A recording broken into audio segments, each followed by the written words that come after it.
Hello everyone, it's Russ LeBlanc for ECNM. In this moving violations, I'm checking out this blue extension cord that runs up through the hole in that suspended ceiling there. Now this would be a violation of section 400.12 number 2.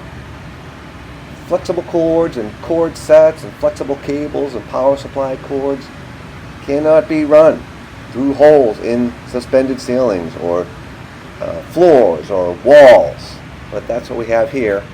Now this may be for temporary purposes, but section 590.4a says all the rules for permanent wiring apply to temporary wiring.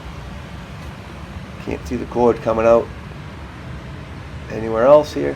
So all the rules for temporary wiring, for permanent wiring, apply to temporary wiring unless 590 modifies those rules, and I don't see that happening in 590 here.